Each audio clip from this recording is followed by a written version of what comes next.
The Ukrainian capital Kyiv is still frequently hit by Russian attacks.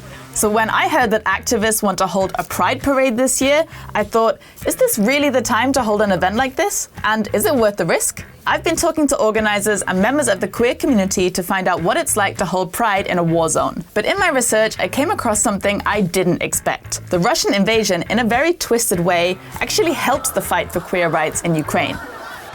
This is how it happened. And if you want to find out what Pride in a country at war might look like, stay with me to the end of the video.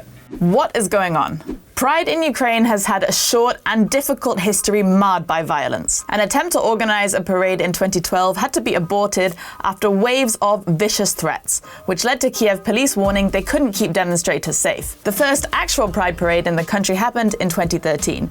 It was small with only 100 participants, but attracted 5 times as many counter-protesters. Since then, the parade has grown consistently, but the counter-protests and the violence never stopped. Year after year, thousands of police officers had to protect the parade to ensure that demonstrators would not be attacked by people with far-right ideas. So, not exactly an easy road. And that is even though same-sex relations have been technically legal for over 30 years. Many experts and individuals I spoke to identified 2 main reasons for the rampant homophobia in their country, among others. One is the Orthodox Church.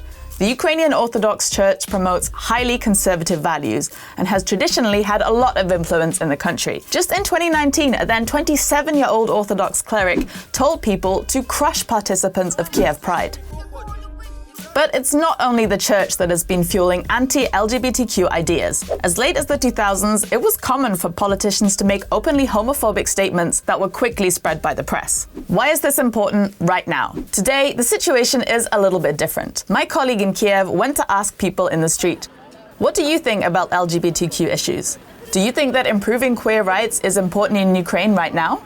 Певно, люди кохають, вони нікого не турбують. Я думаю, треба їх захищати, і було б непогано, якби у нас були узаконені одностатеві браки.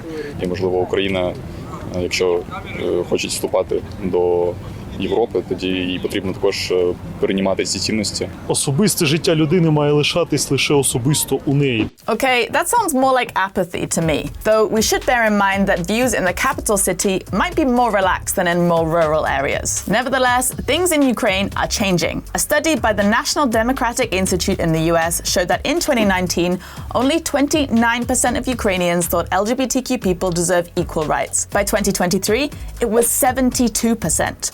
That's now above the EU average of 69%. How did this massive shift happen? Now, this is where it gets interesting. Initially, I thought the main reason was geopolitics. Ukrainian public opinion of Russia has soured, while Ukrainians feel significantly closer to EU values than before the war. So, Ukrainians want to reject the extreme homophobic propaganda from Putin and the Russian church. But then, I found Victor. He's an ex-soldier and part of the queer community. I contacted him because he runs an organization for LGBTQ soldiers that is part of Kyiv Pride. Remember when I said in the beginning of this video that war in the Ukraine might have helped the fight for queer rights? That is because the war has brought up a very specific issue: LGBTQ fighters. I fought for this country and, I deserve equal rights with everybody. We are demanding to adopt a law of civil partnerships. At least. There are many LGBTQ fighters out defending Ukraine, yet there is no form of same-sex marriage or civil partnership possible in the country. So if your same-sex partner is wounded or killed on the front line, you have nothing. You can't be involved in any medical or burial decisions, you won't get compensation, and the state won't even tell you what has happened to your partner. Victor knows what it is like to suffer homophobia while risking his life for his country. The church awarded him a medal for his service on the front lines, but they took it away when they found out he was gay. But then something big happened. Other soldiers who had received the award started giving it back as a protest. And Victor had started a movement of LGBTQ people coming out in the military. Since the beginning of the full-scale war, many soldiers have publicly come out on social media, and this has made queer people in Ukraine so much more visible. And Ukrainians appear to have been touched by the openness and feel grateful for their service. But the government seems to be ignoring the issue. Everybody are trying to keep us silent, to keep us comfortable. Just please be silent. Please be useful. It really brings a big frustration into our lives. So, what now? LGBTQ soldiers have put a huge topic on the agenda, legal equality. And this leads me to this year's Pride. We are sure Kyiv needs their own march, and Kyiv Pride should be in Kyiv. That is Anna. She's one of the main organisers of Kyiv Pride 2024.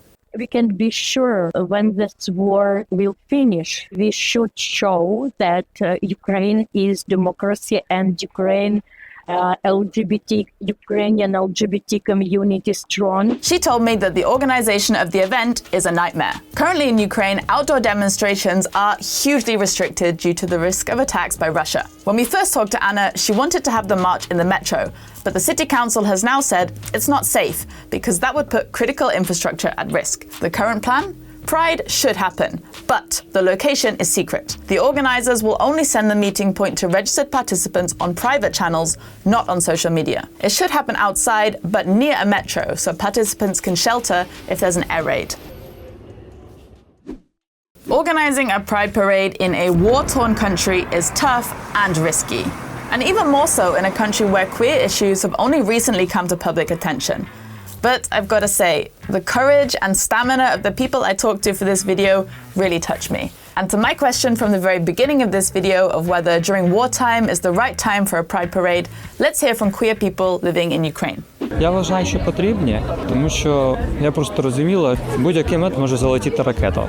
Наприклад, чого я почала свій перехід теж. Це також говорить про те, що такі люди, як ми, вони існують, вони заслуговують на такі ж права, як і звичайні гетеросексуальні. ЛГБТ-спільнота в принципі уязвима, то зараз під час війни, а от, наприклад, трансгендери не можуть отримати ліки, тому що перестали ці поставки робитися. Нам нічого не потрібно, просто щоб ми жили нормально і нормальне було до нас відношення.